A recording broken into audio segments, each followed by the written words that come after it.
To താടി important talks. Guys, വിവാഹം എന്നത് പവിത്രമായ ഒരു സംഭവമാണ്.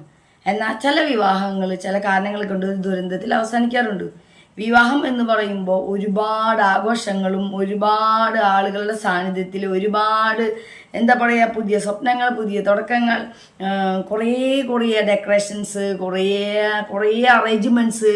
അത് ഫുഡിൻ്റെ കാര്യത്തിലാണെങ്കിലും സ്റ്റേജിൻ്റെ കാര്യത്തിലാണെങ്കിലും കാർ ഡെക്കറേഷൻ ആണെങ്കിലും അല്ലെങ്കിൽ ഡ്രസ്സിങ്ങിൻ്റെ കാര്യത്തിലാണ്, അങ്ങനെ ഒരുപാട് കാര്യങ്ങളൊക്കെ ചെയ്ത് വളരെ സന്തോഷകരമായി എല്ലാവരുടെ മുഖത്തും ഒരു സന്തോഷത്തിൻ്റെ പൂത്തിരി വിടർത്തിക്കൊണ്ട് വളരെ എല്ലാവരും ഹാപ്പി ആയിട്ട് കൂടുന്ന ഒരു സംഭവമാണ് വിവാഹം. എന്നാൽ ചില വിവാഹങ്ങൾ ദുരന്തത്തിൽ വിവാഹം എത്തിപ്പെടുക എന്ന് പറയുന്നതൊന്ന് ആലോചിച്ച് നോക്കും. വിവാഹ പന്തലിൽ എല്ലാവരും ഹാപ്പി ആയിട്ട് നിൽക്കുന്ന സമയത്ത് അതൊരു ദുരന്തമായി മാറുന്ന ഒരവസ്ഥയിലേക്ക് എത്തുകയാണെങ്കിൽ അത്തരത്തിലുള്ളൊരു വീഡിയോ ആണെന്ന് പത്തനംതിട്ടയിലുണ്ടായ ഒരു സംഭവമാണ്. നമുക്ക് നേരെ വീഡിയോയിലേക്ക് പോകാം. അത്തരത്തിൽ ഇന്നലെ പത്തനംതിട്ടയിൽ നടന്നത് ഒരു ഞെട്ടിക്കുന്ന സംഭവമാണ്. പത്തനംതിട്ട തടിയൂരിലാണ് ഇന്നലെ നാടകീയ സംഭവങ്ങൾക്കൊടുവിൽ വിവാഹം മുടങ്ങിപ്പോയത്. വിവാഹം മുടങ്ങിയെങ്കിലും ഒരു പെൺകുട്ടിയുടെ ജീവിതം തിരിച്ചു കിട്ടിയതിന്റെ സന്തോഷത്തിലാണ് ബന്ധുക്കൾ. ഇന്നലെ ഉച്ചയോടെ തടിയൂരിലെ ഒരു ക്രിസ്ത്യൻ ദേവാലയത്തിലായിരുന്നു വിവാഹം നടക്കേണ്ടിയിരുന്നത്. തടിയൂർ സ്വദേശിയായ 32കാരന്റെയും നാരങ്ങാനം സ്വദേശിനിയായ യുവതിയുടെയും വിവാഹ ചടങ്ങുകളാണ് ഇന്നലെ നിശ്ചയിച്ചുറപ്പിച്ചിരുന്നത്.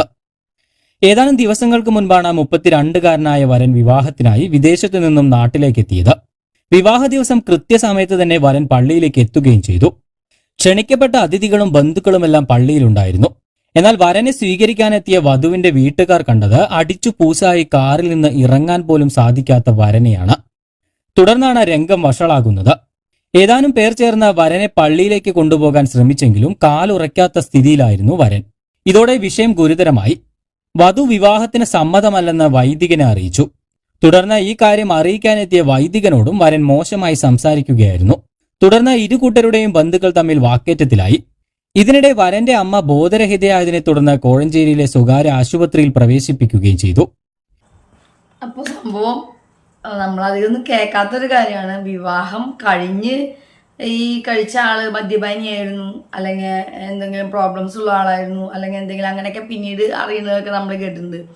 എത്ര മോശപ്പെട്ട ഒരാളാണെങ്കിലും കുറേ കാലമെങ്കിലും വളരെ മാന്യനായി നടക്കുന്ന സംഭവം അതിന് ശേഷമാണ് പിന്നീട് അറിയുന്നത്. വിവാഹത്തിന് ശേഷം നമ്മൾ അറിഞ്ഞിരുന്ന സംഭവങ്ങൾ ഉണ്ടായിട്ടുണ്ട്. പക്ഷെ വിവാഹത്തിൻ്റെ അന്ന് തന്നെ അടിച്ച് പൂക്കുറ്റിയായി കാല് നിലത്തുറയ്ക്കാൻ പറ്റാത്ത രീതിയിൽ താലി കെട്ടാൻ പള്ളിയിലേക്ക് വരുന്ന ഒരു വരൻ എന്ന് പറയുമ്പോൾ നമുക്കത് കേൾക്കുമ്പോൾ തന്നെ ചിരിയും വരുന്നുണ്ട്, വിഷമം വരുന്നുണ്ട്, എല്ലാം വരുന്നുണ്ട്. കാരണം ഈ വരനെ, വിദേശത്തായ വരൻ വിവാഹത്തിന് വേണ്ടിയാണ് വന്നിട്ടുള്ളത്. ഈ വരൻ്റെ ബന്ധുക്കൾ, വരൻ്റെ ഫ്രണ്ട്സ്, റിലേറ്റീവ്സ്, ഇത്രയും പേര് അവിടെ ഉണ്ടായിട്ടും ഇയാൾ ഇതുപോലെ അടിച്ച് പൂക്കുറ്റി ആവണമെങ്കിൽ ആ ഒരു ദിവസം പോലും അറ്റ്ലീസ്റ്റ് താലി കെട്ടുന്ന സമയത്ത് പോലും കുടിക്കാതെ അയാൾക്ക് നിൽക്കാൻ കഴിയില്ല എന്നതിൻ്റെ ഒരു തെളിവാണ്. അയാളുടെ അത്രയും ഒരു മോശപ്പെട്ട ഒരു ക്യാരക്ടറാണ് അവിടെ നിന്ന് നമുക്ക് കാണാൻ കഴിയുന്നത്. അപ്പോൾ ഇത്രയും പേരുകൾ ഉണ്ടായിട്ടും ആ ഒരാളെ നിയന്ത്രിക്കാനോ അല്ലെങ്കിൽ അങ്ങനെ ഒരു കാര്യം ആൾ ചെയ്യുന്നത് കാണാനോ ഒന്നും ഉണ്ടായിരുന്നില്ലേ. ഒരു വിവാഹ വീട് എന്ന് പറയുമ്പോൾ ഒരുപാട് പേരൊക്കെ ഉണ്ടാവുമല്ലോ. അത് ആലോചിക്കുമ്പോൾ നമുക്ക് ഭയങ്കര വിഷമം. അവരുടെ അമ്മയ്ക്ക് ഈ ഒരു ആ വിവാഹം എന്തായാലും ഇങ്ങനത്തെ ഒരു അവസ്ഥ വരുമ്പോൾ ഏതൊരു പെണ്ണാണെങ്കിലും അല്ലെങ്കിൽ ഏതൊരു പെണ്ണിൻ്റെ വീട്ടുകാരാണെങ്കിലും ഭയന്ന് പോവും, പേടിച്ചു പോവും. വിവാഹത്തിന് മുന്നേ വിവാഹം കഴിക്കാൻ വരുമ്പോൾ തന്നെ ഇങ്ങനെയാണെങ്കിൽ പിന്നെ ഇവിടെ നിന്നുള്ള ജീവിതം എങ്ങനെയാണെന്ന് നമുക്ക് ഇമാജിൻ ചെയ്യാൻ പോലും നിൽക്കില്ല നമ്മൾ. അപ്പോൾ അവരെന്തായാലും ഓഫ്കോഴ്സ് ഈ കല്യാണത്തിന് സമ്മതമല്ല എന്ന് ഈ വധു വൈദികനെ അറിയിച്ചു. അതിൻ്റെ വീട്ടുകാർ ഇവരുമായിട്ട് ഇഷ്യൂ ഉണ്ടായി. പക്ഷേ ഈ മധ്യലഹരിയിലായിരുന്ന ഈ വരൻ അവരുമായി ആകെ അലമ്പും പ്രശ്നങ്ങളും കാര്യങ്ങളൊക്കെ ആയിട്ട് വധുവിൻ്റെ വീട്ടുകാർ പോലീസിനെ വിളിച്ചു.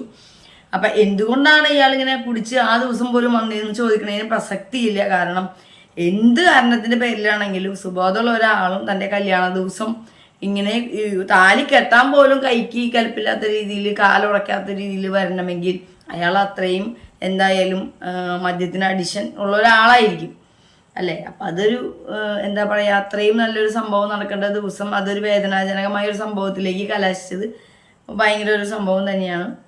വരന്റെ പരാക്രമം കണ്ട വധുവിന്റെ വീട്ടുകാർ വിവാഹത്തിൽ നിന്നും പിന്മാറുകയാണെന്ന് അറിയിച്ചു. തുടർന്ന് പോലീസിന് വിവരം അറിയിക്കുകയായിരുന്നു. പോലീസ് സ്ഥലത്തെത്തി വരനുമായി സംസാരിച്ചെങ്കിലും ഇയാൾ മദ്യലഹരിയിൽ വീണ്ടും അക്രമാസക്തനാവുകയായിരുന്നു. ഇതോടെ വരനെതിരെ പൊതുസ്ഥലത്ത് മദ്യപിച്ച് ബഹളമുണ്ടാക്കിയതിന് പോലീസ് ആക്ട് പ്രകാരം കോയിപ്പുറം പോലീസ് കേസെടുക്കുകയും ചെയ്തു. സംഘർഷത്തിന്റെ വക്കിലെത്തിയ സംഭവം പോലീസ് ഇടപെട്ടതുകൊണ്ടാണ് ശാന്തമാക്കാനായത്. പിന്നീട് പോലീസിന്റെ സാന്നിധ്യത്തിൽ വരന്റെ വീട്ടുകാരും വധുവിന്റെ വീട്ടുകാരും നടത്തിയ ചർച്ചയിൽ വധുവിന്റെ വീട്ടുകാർക്ക് നഷ്ടപരിഹാരം നൽകാമെന്ന് ധാരണയായി. 6 ലക്ഷം രൂപയാണ് നഷ്ടപരിഹാരമായി വരന്റെ വീട്ടുകാർ നൽകാൻ ധാരണയായത്. സംഭവം ഒത്തുതീർന്നെങ്കിലും വിവാഹത്തിന് തയ്യാറാക്കിയ ഭക്ഷണമെല്ലാം പാഴായിപ്പോയി. അതുകൊണ്ട് എല്ലാവരും സൂക്ഷിക്കുക. മദ്യപാനം ആരോഗ്യത്തിനും അതുപോലെ തന്നെ വിവാഹത്തിനും ഹാനികരമാണ്.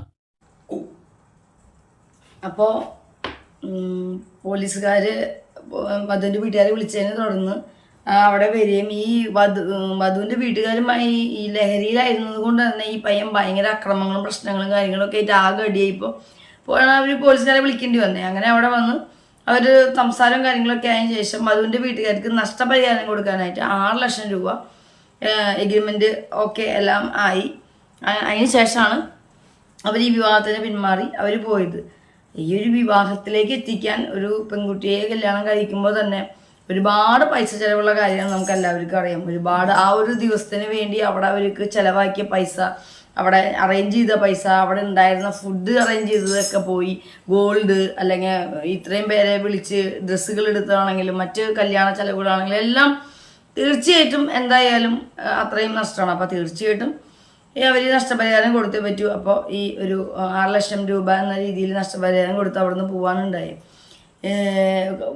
വിവാഹ ദിവസം തന്നെ കുടിച്ചു വരുന്ന ഒരു പയ്യനാണെങ്കിൽ എന്താ പറയുക, ഈ പെൺകുട്ടി രക്ഷപ്പെട്ടു എന്ന് തന്നെ പറഞ്ഞാൽ മതി. കാരണം ഇത് വിവാഹം കഴിഞ്ഞിട്ടായിരുന്നു, അന്ന് വൈകിട്ടോ അല്ലെങ്കിൽ വിവാഹം കഴിഞ്ഞതിന് ശേഷം ഇതുപോലെ ഒരവസ്ഥയായിരുന്നെങ്കിൽ അവർക്ക് അതിലും കൂടുതൽ വിഷമമായേനെ. അല്ലെങ്കിൽ വിവാഹം കഴിഞ്ഞ് കുറേ നാളിന് ശേഷമാണ് ഇയാൾ ഇത്രയും വലിയൊരു കുടീനാണെന്ന് നടന്നെങ്കിൽ അതും വിഷമമായേനെ. അപ്പോൾ ദൈവം ആ പെൺകുട്ടിയുടെ ജീവിതം ഇതിനേക്കാൾ വലിയൊരു ദുരന്തത്തിൽ, വിവാഹ ദിവസം ഉണ്ടായ ദുരന്തത്തിനേക്കാൾ വിവാഹ ശേഷം ആ പെൺകുട്ടിയുടെ ജീവിത ദുരന്തത്തിൽ നിന്ന് രക്ഷിച്ചു എന്ന് തന്നെ നമുക്ക് ഈ കാര്യത്തിൽ നിന്ന് മനസ്സിലാക്കാം. എന്തായാലും അത് നല്ലൊരു ടോക്കായി നമുക്ക് കാണുമ്പോഴേക്കും ബൈ.